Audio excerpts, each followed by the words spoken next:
In today's video, we're just going to talk about the difference between MOV or MOV and MP4 recording on the Panasonic GH6. So in the camera, when you get it, what you'll find is you have the, let's go into, so if we go into menu and then the video mode and then the sort of film strip, it's the third one down.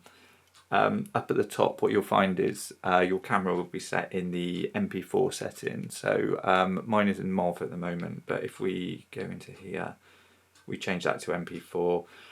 We've covered all these recording modes and sizes and everything in another video, which I'll link to above, so you can quickly look through that if you sort of don't really know anything about this. But in this mode, we've sort of got 5 settings here. So people have been asking me what the difference really is between the two. So essentially what we've got in this one, we've got three 8-bit modes. So you've got HD 25 frames. This is on PAL, so it will be slightly different on NTSC. I think it will be 30 and 60, but I've got HD 25, HD 50 and 4K 25, and these are all 8-bit options there. And then I've got a 10-bit 4K 25 and a 10-bit 4K 50. So what you'll see, you can kind of see across here, it'll tell you if it's what colour space it is and the bit rate. So we've got 8-bit and then we've got 10-bit up in these ones. You can kind of see it changing. And also, I'm sorry, turn the viewfinder off.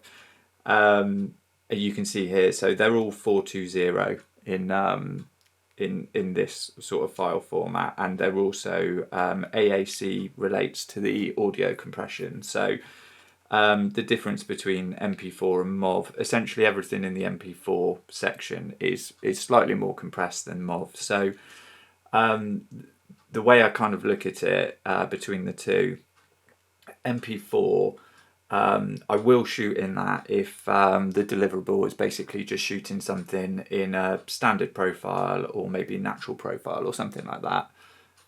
It doesn't really need grading, it's just going to go straight to a social channel or maybe just to YouTube or something along those lines. It's a pretty quick deliverable. I'm not going to spend a lot of time really doing too much with it apart from giving it a quick edit. So MP4 is probably the easiest one to work in there because these are the smallest file sizes. They're the quickest and easiest to work with because they are just smaller and they've got slightly sort of less to them. They're more compressed, so they're quite quick and easy just to shoot and get done with.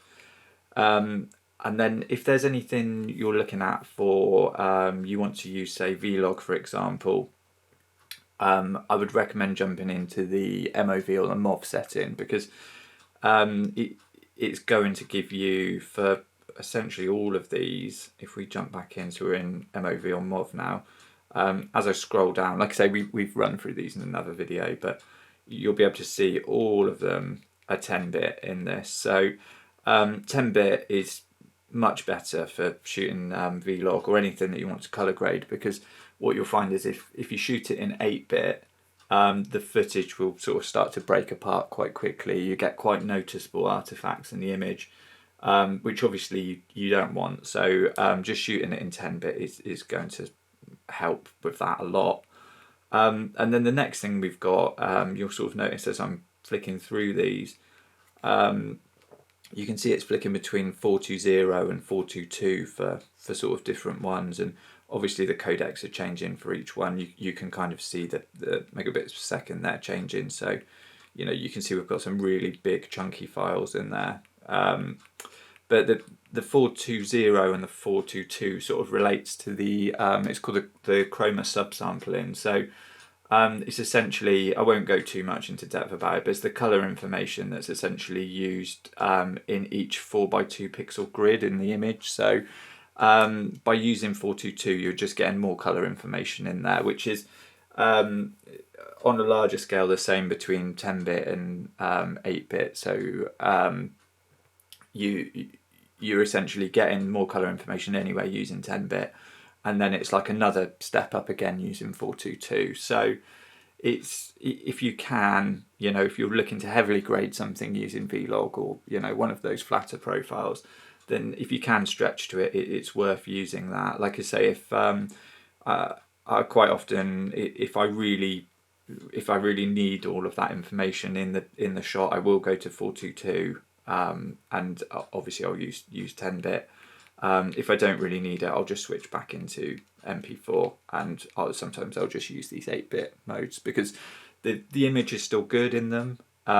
It just won't push as far in an edit, so you can do a lot more with those MOV files. And what you'd find on the so on the GH5, for example, which I had, and the 5S, they'd shoot up to it was a slightly annoying kind of break in those ones, because what they'd do is they'd shoot up to 4K 25 or 4K 30 effectively in 10-bit, which was great, but then the actual top spec they did was 4K 60. And then you could only shoot 8-bit in that. So if you wanted to shoot different frame rates in the same footage, you'd essentially have to shoot it all 8-bit really, because otherwise, if you wanted to grade things, you'd end up with half 10-bit and half 8-bit footage, which really just didn't work very well. So you'd either have to shoot on one of the different profiles, or maybe shoot it in 8-bit and not kind of push it as far, or you'd sacrifice your the sort of half speed footage, just the 60p or the 50p footage. As a result, what they did was Atomos released the Ninja 5 or the Ninja V, and that essentially allowed you to do 10-bit recording for 4K 60, which was great. It's nice to have a screen anyway with these cameras, because although the screen is very good on the back of these, having a bigger screen, once you start using it out in daylight and things like that, you just find it really useful. So, if you're willing to have the extra weight of the screen, then the Ninja was actually a really good option, and it recorded out to SSD as well, and that was over ProRes on the Ninja. So that's that's a really nice kind of option that was available there, but it was an additional thing. Whereas with this camera, you've got everything kind of there ready. They have done like an additional thing again. So the Ninja 5 or the Ninja V, if you still shoot on the GH5 or the 5S, they've actually come down in price significantly since this camera's come out. So it is worth actually checking out the prices for that. I've left some links below of a few that are on sale at the moment, because it's actually, it's a lot more affordable than it was. They were quite expensive before, so they've come down quite nicely. But then in its place now, there's the Ninja 5 or Ninja V Plus, and that effectively for this camera will allow you to shoot ProRes RAW in up to 4K 120 frames a second, which is pretty great really. I mean, it's that sort of really expands it. And it's a difficult one to know what to do at the moment, because Panasonic have said they're going to expand the ProRes format in the camera, which it's not ProRes RAW, but they are looking to sort of expand that to other shooting modes, and it's hard to know where they're going to kind of go with that. I mean, at the moment, we can go into ProRes and you've only got 5.7K, so there's not a lot of option there at the moment, but it sounds like when we get to the stage of sort of having the SSD recording, which isn't supposed to be far off, there could be quite a high possibility of that being pushed across a lot more options. And I like just shooting without a screen, so I think I'm going to hold off and just kind of see what's coming to the camera over the sort of next coming months, because there's just a lot of great shooting modes in the camera without kind of expanding that. But it's good that you sort of have the option as well. I mean, in terms of the 8-bit to 10-bit as well, it's probably worth mentioning that if you're just shooting things for social anyway, or you're shooting them for say YouTube or something like that, a lot of people, even if you just shot it and watched it, you probably, if it's just straight out of camera using say the normal profile or something like that, you're probably not really going to notice a great deal of difference between, say, 4K 25 there or 4K 50 there, and then the one in this mode. There are more codecs available in this one, but in terms of sort of 8-bit to 10-bit, you're not going to notice it massively because not all screens support 10-bit anyway. I mean, to give an example, the MacBook Pros, I think it's only in the last couple of years really that they've started doing sort of 10-bit screens, and a lot of monitors and things aren't 10-bit, and you know, TVs some are, some aren't. So it's sort of negligible whether people actually will see it and even notice the difference. So really, I'd say if color grading's involved and flat profiles, then that's the way to go.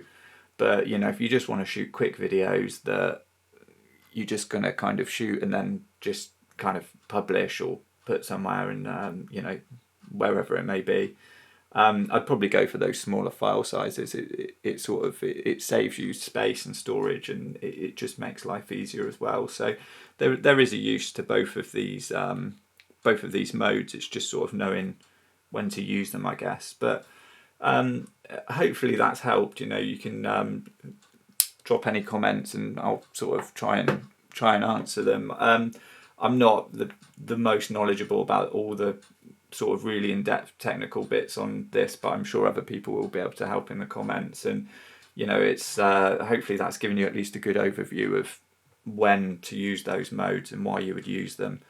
So if the video's helped, then please give it a like, and if you want to see more GH6 content, then please subscribe to the channel.